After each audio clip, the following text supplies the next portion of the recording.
Disney live-action remakes are a scourge on this planet that need to go die in a hole deep underground. Nobody likes these things. Everybody hates these things. And yet, that can't be true because they're also out here making billions of dollars collectively. So who are the people out here going to see these movies? What are their lives like? Oh, how I long to be them. Really, this feels like it should be a slam dunk for Disney. Their bread and butter is adapting stories into a new medium. It's what they built their entire theatrical animated empire on. But about a decade or so ago, they decided it was time to start inbreeding this method, recreating their own established animated works in live action, theoretically giving these stories new depth, life, and realism that they never got before. And here we sit in 2026 with like 20 of these monstrosities, more of them on the way, and everybody can now definitively tell you that this has been a failed experiment. Exotic jams. Move away from the jams. Shut the machine down, let it die already, kill it if you have to. Every single one of these things has the same exact mistakes. The fact that the shift to live action tends to dull the world rather than make it feel more magical. The over-reliance on CGI that's often extremely rushed and ages surprisingly quickly. The stuffing of extra runtime into stories which already felt perfectly complete. The borrowing of all of the original film's most iconic moments while also not understanding why they worked, and so they execute them fundamentally incorrectly. The fact that they somehow veer so much from the originals as to make the story not make sense anymore, and yet simultaneously somehow stick so close to the original that it feels uninspired and pointless. These movies do a lot of things wrong, but every time you bring them up, there is one comment that you will unavoidably run across. The Cinderella one, though, that one was pretty good. I can't drive. I'm a goose. People might have their personal favorites they try to defend. Maybe The Jungle Book gets thrown in there as an honorable mention. But consensus across all discussions seems to be that their first real crack at the live action remake concept, 2015's Cinderella, was at the very least a decent movie. There's a lot of people who really love this movie. I've seen it called a masterpiece, and I'm not here to fight any of those takes. I think most of them are true. I like this film even more every single time I watch it. It's such a beautiful film. The costuming and the shot work and the set design, and it's just so sweet. But as somewhat of a fan of the 1950s animated Cinderella, I do just have to say, this movie has nothing to do with that one. I think there's been this narrative built up that the original was a very simple film with a lot of gorgeous animation and recognizable characters, but which ultimately is a pretty thin plot with a lot of mice slapstick padding its runtime, which, you know, is true enough, and that the 2015 remake is a pretty straightforward enhancement of the original, keeping it almost wholly intact, just with some more meat put on the bones, and a lot of the mice cut in favor of developing our actual human characters, which, is less true. This is a retelling of Cinderella. It is not a retelling of the 1950 Disney Cinderella. Some characters may share names, there may be a couple of borrowed plot points, but these characters are extremely different from their animated counterparts. The changes to the story it does make fundamentally alter the structure of the thing. The reason that this remake worked so well is that it was not a remake. They just made a really good Cinderella movie and then called it a remake of the 1950 one, and everyone just acts like it's true.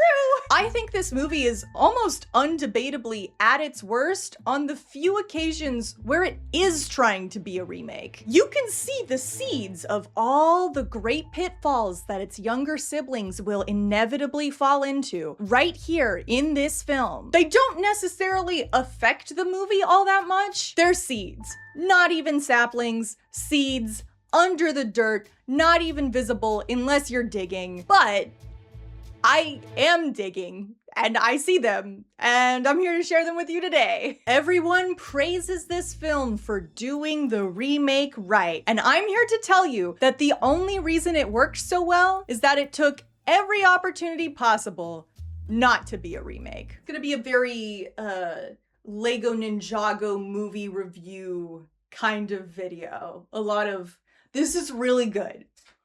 Nothing to do with Ninjago. All right, well, let's establish what I'm on about here, because obviously, like, I'm not after a direct shot-for-shot, beat-for-beat recreation. We've already covered.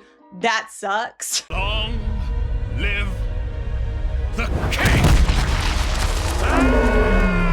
I think a good adaptation is going to take the original's most important scenes, characters, themes, and use whatever new tools its medium is bringing to the table to bolster, emphasize, strengthen those scenes, characters, themes. Now, obviously, I'm of the opinion that this film doesn't do too much of that, but I will go through some of the smaller things that I think do accomplish this. The clearest example I think I can give is the scene of Ella moving into the attic. A huge part of the original film is Cindy's isolation and mistreatment. We spend a good chunk of the film just observing how much her life sucks. And one of the things that just really sets that tone early on is these shots of the nightmarish staircase, which leads to the tower where she sleeps. This imagery sticks in your head like crazy. Now, in the remake, they have expanded the runtime, giving us a lot more backstory on how Ella ended up here. And that means we get a scene of Ella entering the attic as her new living space for the first time. These shots, while not being a one-to-one recreation of the original in design or story, do effectively capture the same feeling that the original did. The staircase is ominous, the attic feels maybe a little bigger, less cramped than the original, but it effectively feels empty, rickety, like a banishment from the rest of the household. And we get Ella making the best of the situation in the moment, which is the same scrappy, makeshift attitude which comes across in the original's opening. No one shall disturb me here. They can't order me to stop dreaming. Cindy is maybe a bit more sassy and defiant about her setup,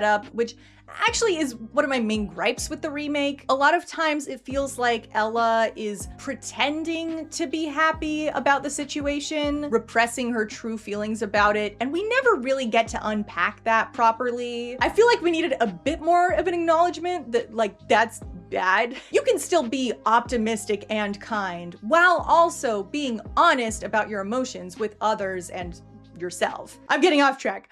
Point is, this takes a key aspect of the original, the foreboding nature of the attic, and uses the adaptational changes it's making, adding a bunch of backstory in order to strengthen and explore new dimensions of this aspect. The stepsisters frantically creating their own introductions at the ball is just wildly in character. I'm Gisela. And I'm Anastasia. People will want to know. I'm very beautiful. I love this little scene of Ella walking home from the ball in the rain. It captures a similar vibe to the monologue in the original film while keeping with the pacing of this one. And I really like the exchange between Ella and the stepmother about kindness. Kindness is free.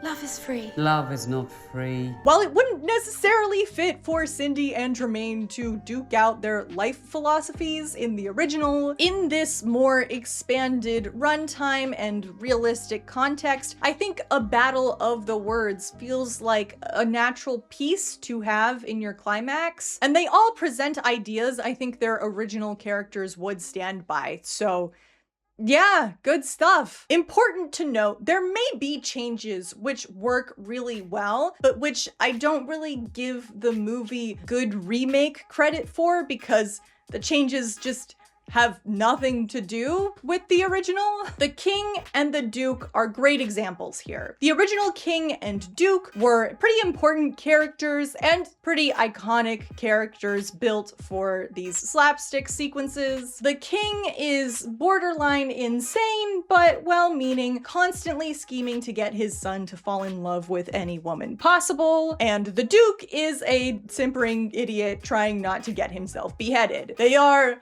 a bunch of fun. This slipper may fit any number of girls. That's his problem. The remake also has a king and a duke. The king is gravely ill and has to go on a character arc about wanting to leave the kingdom secure by marrying off his son to a princess before realizing that he should value his happiness above any political play. And the duke is now like a secondary villain pulling strings with the stepmother to squash Ella's existence after the ball. They are interesting characters which create interesting plot lines, but they are not remakes of the original? That feels obvious to me. There was no attempt at remake here. And it's tough because we're dealing with a remake of a story which is itself an adaptation. I think it's important for this study here not to give the 2015 film Remake credit for things which are very basic carryovers in most every telling of Cinderella. I don't think you had to watch this movie specifically to end up with a lot of these sequences. So obviously, like,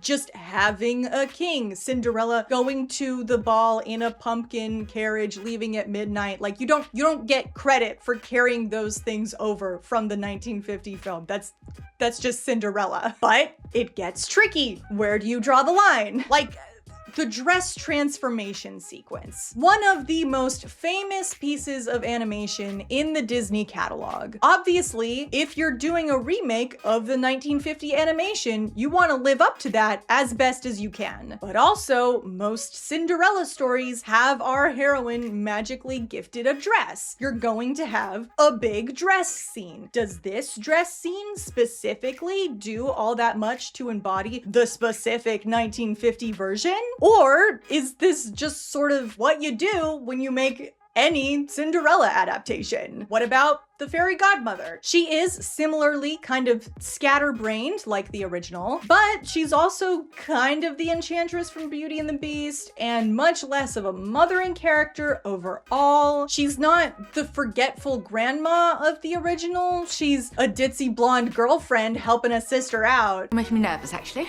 Shall I shut my eyes? It might be better. And that's great. It's fun. I've got couple of nitpicks, but overall, this is just a really fun interpretation of the fairy godmother character. But does that make it a meaningfully 1950 adaptation? The scene at the ball, beautiful, magical, transportative sequence, hits all of the beats you would expect to out of the Cinderella story. Does it meaningfully read as an adaptation of this scene though? Ella's entrance is as grand as imaginable, while Cindy's is literally covered in shadow. Another big change, which I personally do not see as remake material, some people might disagree with me on this, is the stepmother. Yes, they are both equally cruel and devious, but otherwise their personalities veer so much that it kind of feels like it breaks a lot of what defined the original. Our OG stepmother is terrifying. I don't know how else to put it. She genuinely scares me. She's just so real. And the tapestries and the draperies. But I just finished. Do them again. She takes great pains to be as in control and composed as possible, with only brief glimpses of pure wrath slipping through before being buttoned away again. Her most important character trait to me is how manipulative she is. She is able to appear reasonable and keep her word while also ensuring that everything goes exactly the way she plans. Why, Cinderella, you're not ready, child. I'm not going. Not going? Oh, what a shame. She never does her own dirty work. She is the head of this small domain, and the stepsisters are her tentacles, which do her bidding for her even without their knowing, which is what makes it so terrifying at the end of the film when she finally gets up off her throne to squash Cinderella for herself. The 2015 film wants to give her a little more depth, a little more backstory, help us understand what made her the way she is. The only problem is they haven't used this as an excuse to do a character study on the original. They have just made their own new stepmother and done the character study on her. Yes, stepmother. Oh, you needn't call me that. Madam will do. Lady Tremaine in this film is much less on top of things. She wants to appear that way, but you can tell she's just like barely held together at any given moment. She is not above her own daughters, but by a single hair. She is just as capable as being as childish and petty and stereotypically mean girl as them. She gets excited and eccentric and clearly enjoys feeling fabulous. The costuming department is just eating with her, which is such an interesting take on this character. I really like the idea that you can feel that the stepmother sort of like used to be an annoying stepsister herself. She's simply managed to mature, to hide it a little better. I like that take on the evil stepmother. I like the backstory that they've added to justify her hatred. I like the nuances between her and Ella. It doesn't have anything to do with the 1950 version of the story at all. I forgot my plant for my last filming session. I don't keep it there because it's like right in the path of the door. So it's only ever there for filming purposes. It's probably time I address the elephant in the room. The highest point of praise for this movie, almost universally, comes down to the romance. Ella and Kit have such insane chemistry that even though they only meet twice instead of the original films once, you're sold on the fact that they are soulmates more than the original ever could. No one's ever painted my portrait. No? They should. You have this opening scene added of the prince first coming across Ella in the woods while hunting and being intrigued by her, asking him not to hunt, which is like a believable enough thing to get his attention and that you think would stick on his mind. You'll leave him alone, won't you? I will. Her refusing to give him her name makes sense because of the previous scene in which the insult of Cinderella has just been given to her and the unfortunate way which the prince asks for her name. What do they call you? Never mind what they call me. It's just a seamless way of addressing why the prince never gets her name while adding like all this depth to the moment, and like it's just expert writing. They treat me as well as they're able. I'm sorry. The original film didn't have a name for the prince, and while I personally am of the opinion that he had some depth to him if you dig, there's just no debating the fact that Kit is a direct upgrade as far as fleshed out love interest goes. He does have a name. There you are, your heart. It's Kit! Kit, I'm Kit. I'm on my way. I think I'm like legally obligated to add that clip into this channel's arsenal. He's got a clear personality. He's got opinions. He's got dreams. He's also just a fun little idiot. We love ourselves a fun little idiot. Just because it's what's done doesn't mean it's what should be done. Something like that. All of these things are great. I would say it is fair to say that they plussed up the romance, which would be a fantastic point in its favor if the 1950 Cinderella were a romance, because it's not. It has like a romance side plot that kind of comes up at the end, but to pretend like that's what the film's main purpose would be insincere. Functionally, the original is not a romance story, it's a prison break. Now somebody You have the establishing of the prison, the window which makes it possible to leave, the planning, the gathering of supplies, the assembling the crew, the day of, where there's a wrench that gets thrown into things, but there's also a surprise that comes in clutch to help, the initial freedom of making it out of the prison walls, but they're still being pursued. There's a close call where the protagonists make it out by the skin of their teeth, and then the final push where the life away from prison is finally solidified and the pursuit is dead. There's just, also a romance in there as a plot device helping people get out. You could replace charming with Cindy befriending some other Disney princess gals at the ball, and then they help her escape from her home. And you wouldn't have to change all that much. It would not fundamentally alter the type of story we're telling here. So to say that the 2015 film really strengthened the original story by focusing the romance, a wonderful, beautiful romance, is to admit it kind of can't be a remake of the animation, because to turn this story into a romance is essentially just to invent the romance from whole cloth. What about the romance between Ella and Kit is specifically an adaptation of the 1950 Cinderella romance? Nothing. There's nothing specifically carried over. It's just the general Cinderella story. Like, the prince wasn't at the shoe fitting in the original story, and that wasn't like some weird plot oversight, because in the original, this isn't about the prince. That moment is not about the love story. It's about Cinderella finally having enough power and courage to make her definitive move against the stepmother. The prince is entirely 100% incidental, and so he's not there. You don't want to risk it feeling like he swoops in to save her. Like, this is Cindy's story. This is her moment. I have the other slipper. Mic drop, cut to wedding.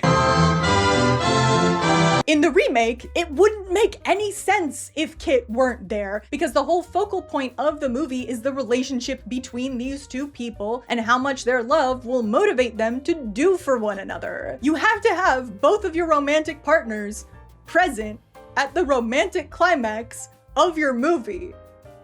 Obviously. It would be stupid otherwise. This is his running to the airport to catch her before her flight leaves. The original cut even had this whole like tragic misunderstanding sequence where Ella thinks that Kit has stood her up, and so that's why she's so despondent upstairs, like she doesn't really care who's downstairs. She's accepted that the prince didn't like her enough to go after her, and so is just living it up in her memories because that's all that's left for her. If you would like to see me again, and I hope that you do, I will wait in the forest, in the glade where we met, tomorrow at noon. I still don't know why they cut this scene. I am genuinely mad that they did. It feels very essential to the flow of the character emotions building up to the climax and the big kiss scene, which they don't even let them kiss. Come on, you can give us 2 kisses. We've earned 2 kisses. These 2. We will cheer equally hard for both kisses. Come on. What was the point? I don't know why we needed. There's no more attention. Just let them kiss. I'm getting off track. Maybe it's time for a little break. I do have a little bit of a surprise for you. Your girl finally got sponsored. The worst part of moving for me is always disassembling and then reassembling all of your furniture. You always have to track down where your toolbox is at and then keep track of the 3 different types of screws for everything. It's just a mess. And that is why I am excited to tell you about our sponsor for today, FlexiSpot. FlexiSpot is an ergonomic furniture brand with a wide range of quality furniture solutions, one of which is the Kana retro Japanese joinery bed, which I just finished building. This bed frame uses a fast and intuitive tool-free setup that can be finished in just about 10 minutes. The use of traditional Japanese joinery techniques means that each piece is precision cut to snap and lock into place rather than relying on screws to hold things together. Not only does this make assembly worlds easier, but it also makes for a bed frame with remarkable structural integrity. No squeaking, wobbling, or creaking as the pieces slowly loosen over time. The frame is crafted from solid wood using sustainably sourced FSC certified materials, and everything about it has been thought through for maximum comfort and usability. One of my favorite features is the headboard, which has a nifty little secret storage space built in. So if your setup doesn't allow for enough space for a nightstand, or you're like me and have a bunch of night-specific use items that you don't want cluttering up your nightstand during the day, you have this nice little space built into your bed to hide away all of your essentials. Of course, there's plenty of under-bed storage, adjustable foot pads, and the design of the exterior pieces is purposefully rounded, so no more sharp metal edges hitting you right at shin level whenever you cut a corner too close. I have been there a couple of times. If you like what you're hearing and want to experience a FlexiSpot quality bed frame for yourself, go ahead and click the link in the description. Make sure and use code JPBF for a discount, and be ready to revamp your sleep experience with comfort, convenience, and of course,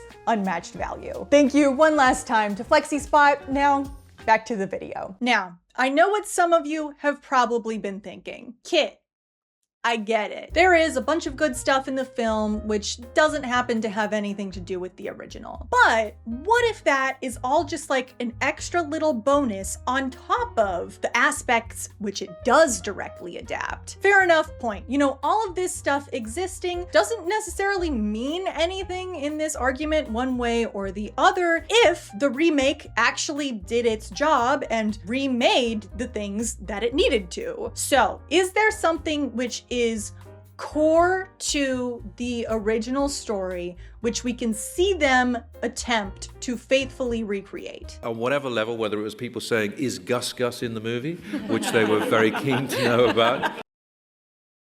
I mean, I guess we were gonna get there eventually. The mice are one of the most iconic pieces of the original Cinderella. A lot of people say this like it's a bad thing, but everyone just needs to stop thinking of them as cute little sidekicks like the animals are in most Disney movies and start thinking of them as co-main characters, because that's what they are. This is a Ratatouille situation. The rodents are important to include in your understanding of the film's protagonist setup. Cinderella is a story of oppression and abuse for Cinderella and for the mice. While Cindy has her stepfamily, the mice have Lucifer offering a very similar constant threat. Their struggles are very clearly paralleled and intertwined. These two underserved groups have found community together and use their unique advantages to benefit each other where they cannot for themselves. Cindy cares for the mice, provides protection, feeds them, clothes them, and they, in turn, can sneak around to places that she can't reach, act as eyes and ears and as company while she's stuck inside. It's a constant back and forth of support all through the movie. A win for one of them is a win for all of them. Cinderella is about finding community in oppression and using that community to help strengthen you, to endure it, and hopefully eventually break out of it entirely. Without the mice, that message disappears. There is no community to build. It's just a sad story about an abused girl, and that does change the tone a little bit. Jacques and Gus in particular have become iconic characters in their own right. If you are adapting this particular version of Cinderella, you've gotta have the mice, or at least mice surrogates. There needs to be a community that Cindy can build in order to convey one of the film's central themes. So, what did they do with the mice? Jacqueline, Teddy, Matilda, greedy Gus Gus. Yeah, it's just gender-bent CGI nonsense now. We ladies must help one another. Okay, but let's be for real. This was never gonna work. Keeping the mice as literal mice in this more realistic world where they can't talk or do any overly anthropomorphized actions meant that these characters were never going to fill the same role as they did in the original. They are someone for Ella to talk to. At the end, they do open a window, and that is it. That is all we get. Stop it. in many ways they feel out of place for even doing that much. They are the most cartoony element in Ella's day-to-day life, which in this version feels, you know, more deeply grounded than ever. It really does take away from a lot of these scenes with beautiful cinematography and costuming and acting, just to pan over to these little uncanny valley creatures awkwardly scampering about the space. I really shouldn't rag on the CGI. Honestly, it looks pretty good. It isn't the worst. The sound design is, though.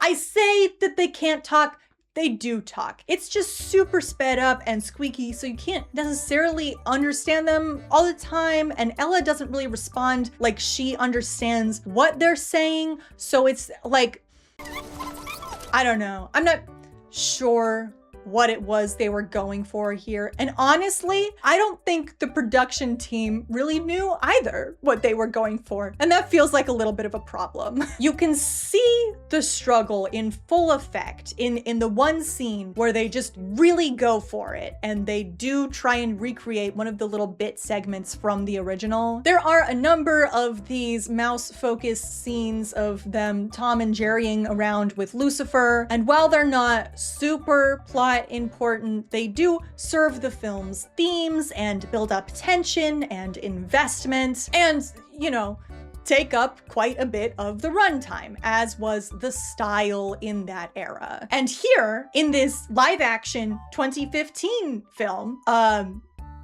it just doesn't quite translate.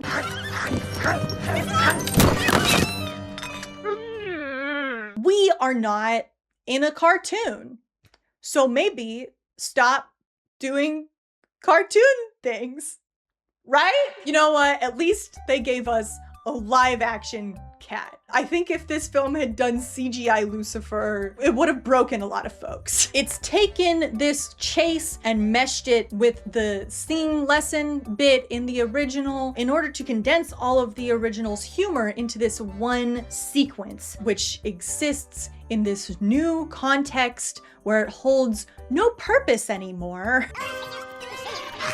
It's taking the mice as literally as possible and transplanting them into this new live action environment without a second thought as to what that does to them, how it affects their narrative role. The more indirect interaction between them and Ella means that there is no longer this sense of shared equal community. Instead of taking like the idea of the mice and translating that into a more human community for Ella to find common cause with in this new setting, she's kind of just stuck doing everything on her own. Or, you know, looking into her hot, rich boyfriend, figuring out for her. No judgment.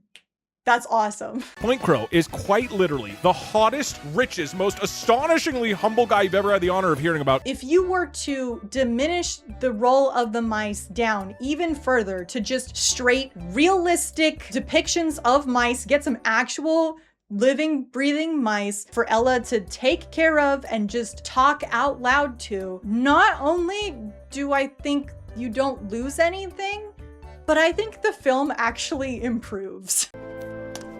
So, as is, we have an aspect core to the original film, which has been drastically reduced down and is in fact harming this current version of the film. That isn't really a great sign that the remake aspect of this remake is going particularly well. As long as we're talking about the CGI, we may as well get to all of the magic stuff. Most of this is perfectly acceptable. A lot of CGI is just used as enhancements for physical props. There were a lot of prosthetics used. I appreciate that. We are nowhere near Cinderella 2021 levels here, so we can all be overwhelmingly grateful for that. But some of this hasn't aged that great. This butterfly at the beginning is like so distractingly, obviously not in the space. There are a couple of little moments in the dress transformation, if we're being perfectly honest, where the physics aren't 100% there, okay? But really, I mean, I've got to talk about the lizard people. It's bad on a CGI level. It's also bad on a design level. A lot of this is physical, costuming, makeup, and you know what? This is the one time in the film where I think I don't like it. If you want to see where the downfall of the live-action remakes taking things which should be magical and making them unintentionally terrifying begins, this is it. This right here is patient zero. Why did we even do lizard people? They aren't in the 1950 film, and they are by far the most disturbing looking of our humanized animal lineup. Why? Why? Charles Poirot. Poirot? It's all connected. Hold on. My name is Hercule Poirot. My name is Kenneth Branagh, and I directed Disney's Cinderella. Charles Poirot, this is on you. I blame you for this abomination. You! It's a reference to the source material. Yeah, well, references alone do not good art make, okay? The option had already been taken off of the table by the thing you're claiming to adapt. No one forced you to do this. You chose to make this. It looked bad when it came out. It's aged worse. You cut the joke from the 1950 film of needing horses, not using the horse that you do have, and then turning the horse into something different entirely? Great joke! You can't go to the ball without, a horse. Another? You even set up a horse in this film that you could have used for that joke. But no, we've got lizards. I'm only a lizard. Lizard. And don't get me started on the escape sequence. The core flaws in the whole CGI to recreate 2D animation pitch are really just laid bare here. Things which are charming in simplistic 2D animation very easily become gross when adapted to hyper-realism. And leaning into the cartooniness does not help like you think it does. Why are we using slide whistles? I don't think we needed the slide whistles. I think maybe we could have done something different there. At this point, you are actively fighting your chosen format of live action. It worked because it was traditionally animated. And now that you're not traditionally animated, you do have to do something different if you want the same effect. You really should come up with something else. If there is one thing that I feel really proves all my points here, I think it is the pink dress. This is one of the most impactful scenes in the film, and one of the few things that is rather unique to the Disney-specific rendition of Cinderella. I'm no Cinderella historian, but as best as I can tell, this is the adaptation which added this aspect into the Cinderella mythos. If this remake is actually remaking the 1950 version of this story, then hopefully all of the changes that it's made will go to bolster the effect of this scene in its own film. Right? Now, in the original, the dress is a huge plot point. When Cinderella comes in to deliver the news about the ball, she insists that the invitation includes her, so she must be allowed to go. And the stepmother, again, needing to appear open to common reasoning, agrees. And it says, by royal command, every eligible maiden is to attend. Yes, so it does. And says she may attend if she is able to complete all of her chores, which we just spent a good bit of screen time establishing she has accumulated more than usual, and if she can find something to wear. She has set an impossible goal, and Cinderella simply doesn't realize it yet. Do you realize what you just said? Of course. I said, if. We then spend the next 10 whole minutes just focused on how much of a monumental task getting this dress ready is. Cinderella lays out her plan to the mice before getting called away to do the aforementioned list of chores. Jacques sees through the stepfamily's scheming, realizing that Cindy's not going to make it. You know what? Cinderella not go to the ball. What? Not go? What did you say? Mary gets the idea to fix the dress for her. Hey, we can do women supporting women. There's a whole musical number about how this is the mice's opportunity to assist Cinderella. Jacques and Gus have this whole heist sequence to get the materials to make this dress remotely feasible. They almost die for these beads, y'all. We cut back, the musical number is still going.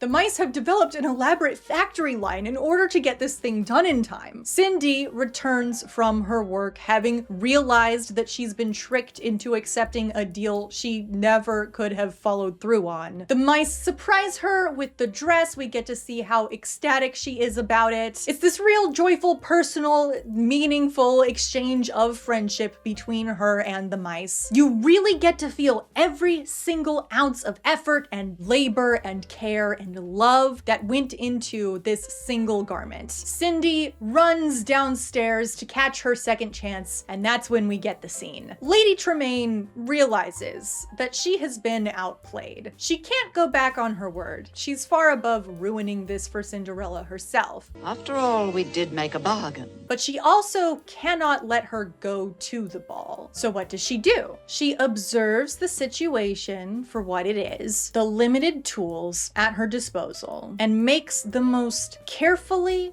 calculated comment designed to destroy her, disguised as a compliment. These beads, they give it just the right touch. Don't you think so, Drizella? No, I don't. I think she's... Why, you little thief! Judas, the most Judas behavior I have ever seen. She barely even has to lift a finger. She knows that her daughters will do the work for her. She has such a tight grip over this tiny empire of hers that it is impossible to escape even when you think you've found a way to beat the system. And the destruction is so violent. You know how much work went into every single one of those seams, and they are ripped to shreds in seconds. The stepsisters are a swarm on her, relentless, hungry, violating. It's just, that's just what it is. It's just a violent assault. If I'm being real, I do tear up a little bit every single time you get to this spot. You leave the sequence feeling as tattered as the dress. Cinderella looks down at herself and then up again at her stepmother because she knows that she's the one who did this to her. And as she looks up at her in disbelief, the hopelessness of it all sinking in, what does she get from her? Good night. Nothing. It's like it never even happened. It's one of the greatest villain lines of all time. I'm sorry. Good night.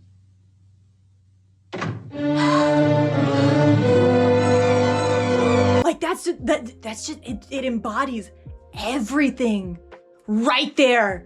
You understand everything, and it's so cruel. It's so good. So, how does the 2015 version do it? The shoulder's free. How could you? You shall not go to the ball. Yeah, I mean, I figured as much. Look, to see why this all goes wrong, we really do have to back up. When Ella comes in to tell her stepfamily about the ball, we get this sequence where she thinks she's going to get to go, and the rest of the family laughs at her for having the audacity. Mummy, she believes the other dress is for her. Poor slow little Cinders, how embarrassing. They don't outright say that they will prevent her from going, but the implication is very heavily that they will not be taking her. But this does mean that we have lost the bargain aspect of the original. The dress matters so much to Cindy because she's been offered a clear path to success. It may be a near impossible path to walk, but the hope of getting to do something she wants for once is real. If you get all your work done. Oh, I will. It's been stated outright by our antagonist. That's why she's holding on to it so hard. With this aspect gone, when Ella comes downstairs in her fixed up dress, it should not be some big surprise to her that her stepfamily doesn't want her to go, because they told her. To her face. You're too ambitious for your own good. Any effort that she puts into a dress for the ball is a gamble because no one has told her that she can go. And that's fine. It makes sense for this character to be defiant and do it anyway. But Ella should be aware that that's what she's doing. It should not be some unexpected heartbreak that they try and stop her. Because there's no question if you're going. But all of the maidens of the land are invited. Next, not only is the build-up for the dress not as much as the original, it is being generous. 20 seconds. She did have a little help. 20 seconds from the moment we find out this dress exists to the family leaving for the ball. That's insanity. I don't care how good the scene is. You cannot get the audience equally invested in how much this dress means to Cinderella in 20 seconds? And it's just voiceover too. It seemed to Ella that there was no reason why she would not try to run it up herself. We don't even hear Ella give her feelings on it until she is running down the stairs. We have seen Ella go through a lot in this film, and what we see her go through for this dress is just her happily sewing with some friends. For Cindy, this dress was not only the efforts of a village of mice working overtime and facing dangers for, but also it represents all of the heavy, repetitive, pointless, sabotaged chores Cinderella was preoccupied doing during all that time, which kept her from that dress, necessitating that the mice be the ones to fix it in the first place. Every time she find a minute, that's the time when they begin it. Cinderella, Cinderella, Cinderella! In both versions of the story, this dress belonged to Cinderella's mother. It was my mother's. And of course, in the remake, we do actually get to see Ella's mother. So maybe that gives us a little more insight into what it might mean to her. But they didn't even use that to its full potential. Like, maybe we could have seen Ella's mother wearing this dress at some point in the prologue, right? We could have brought it up at some point prior to now. We could have given Ella a scene talking to the mice about how much she always adored how this dress looked on her mother. Something, anything, to give this moment just slightly more weight. 20 seconds. When the dress does get ripped, it's kind of just like a little bit. It's not violent, it's not traumatizing, because honestly, we haven't built it up to be a moment like that, so why would it be? Of course, the stepmother is now the one doing 2 out of the 3 total tears. She initiates it because she's a much more blunt character. She would be upfront like that. And as her killer line to cement her domineering status, a parallel to the original's devastating subtlety, we get... Now mark my words. You shall not go to the ball. You know, I wonder what subtext we can really unearth from this line. You know, in the original, it is Lady Tremaine who calls off the stepsisters. Girls, girls. That's quite enough. She has the gall to pretend like she is putting a stop to this injustice. It's just a powerful commentary on how power will distort the truth.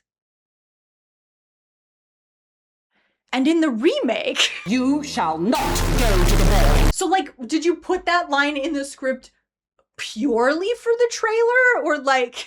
You shall not go to the ball. The thing is, this is supposed to be Cinderella's lowest moment. It's the moment that summons the fairy godmother. And for Cindy, that makes sense. You can feel it. This is in fact the worst thing that has happened to her in this film. She had tangible hope that we held on to with her for 10 whole minutes before being cheated out of it by an impassable barrier. For Ella, again, we have seen her go through a lot in this film. She has hit rock bottom already several times, much more convincingly. First, when her father dies, a relationship that had a significant amount of screen time in that extended prologue. Second, when Ella is denied a seat at the breakfast table and given the nickname of Cinderella for sleeping by the fireplace. And this one hits the hardest. Transformed her into merely a creature of ash and toil. Despite having a little bit of a confused buildup, like we've already been told that she eats only the scraps of the rest of the family alone in the basement. So like, why in this scene is she so surprised that they won't share a table with her? Like, it feels a little bit out of order. The scraps from their table. Is there someone we've forgotten? It's my place. But the name and the accompanying breakdown feel much more convincing because we have seen all of the work she has poured into this household for absolutely zero return. This was her breaking point, and it plays so beautifully as a jumping off point for her accidentally meeting the prince. You get that complete 180 of feeling. It is genuinely fantastic. But it also serves to completely undercut this moment because by now we have already seen her rock bottom. This is not it. How could you? We have had 2 separate mental breakdowns, so by the time we get to the third, it's like, yeah, okay, whatever. I don't believe anymore.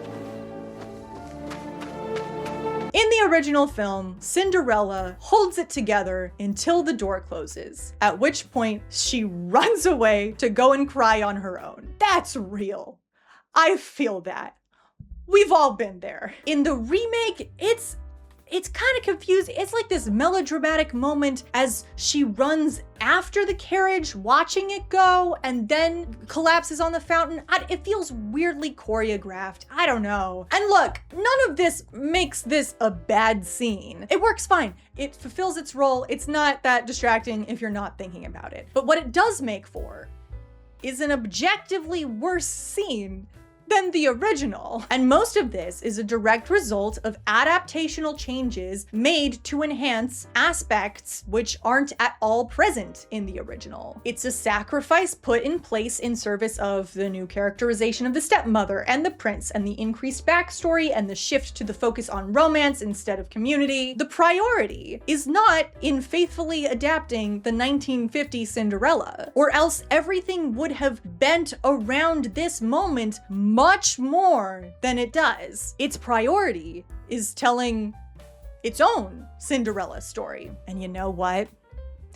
That's a good thing! The 1950 Cinderella was uniquely suited to the medium of animation. It allowed Cindy to have this community of animals to build the story around, which made her both surrounded by help and profoundly lonely. It's a musical, it's a comedy, it's a claustrophobic and pleasantly simple little character journey. It is the way it is because of the medium it exists in. It played into the strengths of animation and as such created a uniquely strong animated interpretation of Cinderella. And the live action movie looked at that and correctly determined that it couldn't pull those same things off. Instead, it just stuck with the basic pitch of classic picture book Cinderella movie. And it ran with that. This isn't the one proof of concept that the live action remake idea can actually work if only you execute it correctly. This is just a proof point that if you make an original film and find an excuse to call it a live action remake, it will make more money. On the few occasions where they did try and adapt it correctly, it doesn't work. This is not a success story because it kept the core while improving and expanding on the original, like implies the original was in need of fixing or modernizing, or obviously dropped the ball on aspects it was never putting any effort towards in the first place. It's a success story because it rightfully ignored the original and did its own thing. Think about it. Really think about it. If this had no Disney branding attached to it, how many things would even clue you into the fact that this wasn't just a original retelling of Charles Perrault? How many things would you even have to change if you wanted to produce it that way? If you had no rights to Disney's version of Cinderella? Obviously, there's some character names you would want to swap. I would probably cut Lucifer altogether and the chase sequence as well while you're at it. Like the dress colors of the stepsisters and Cinderella might be a little bit on the nose. Like that's a gray area, but I would probably change it just to be safe. But like legitimately, I think that's kind of it. That's literally it. You might point to the whole pink dress segment, but that's not Disney specific anymore. Other retellings outside of Disney have taken that and used it as a pink dress, which the stepmother ruins. So I don't even think that's a problem point. I think it is a pretty straightforward representation of like the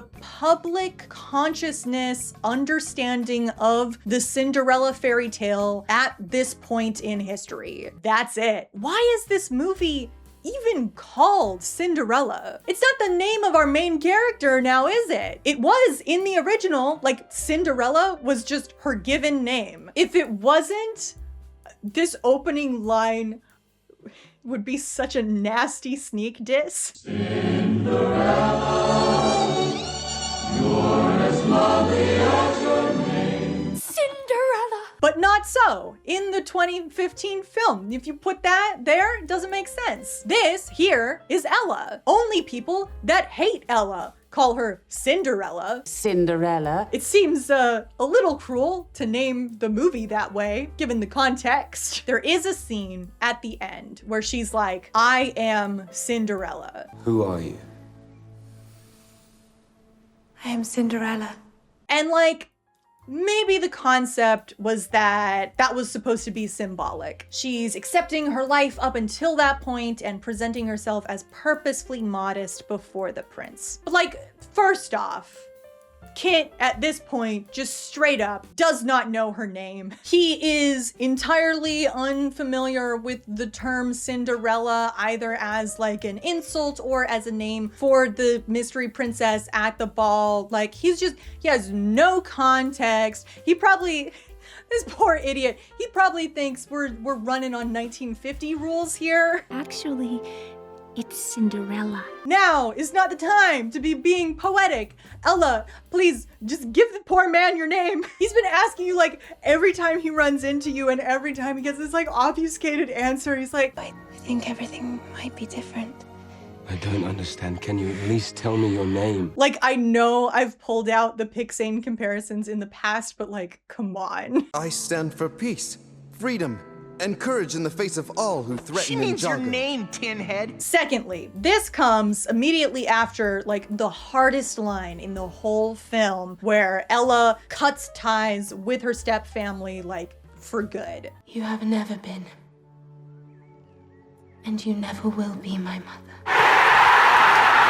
She is reaffirming that she chooses to see herself the way her birth parents saw her. Reasserting that her name is Ella should be like the go-to move here. The reason that this line is here is so that the title makes sense. It's because it has been shoehorned into being a remake of Cinderella, and so the movie must be called Cinderella. We cannot leave the film with any negative feelings about the name Cinderella. And so she is Cinderella. I am Cinderella. I don't know why we insist on doing this. I mean, I know why. We all know why, but like, I don't know why, you know? Well, they're just trying to recreate the magic of the original. We have the original. This isn't like a live Broadway performance or something. We have it. It's here. It is already perfectly capable of producing that particular brand of magic, and it can do so infinitely until the end of time, so we are not in need of any further supply. It is only able to produce that particular brand of magic because every single minute detail in the final product is the way that it is. If you wanted to make something capable of making that exact same feeling, it would have to be just a duplicate copy of the source file. That's how this works. That's how art works. No, the Disney Corporation should not take cues from the live action Cinderella to guide the rest of their future remakes, because the concept of a remake is fundamentally flawed. Any good artist knows that an artwork is only worth making if it has something new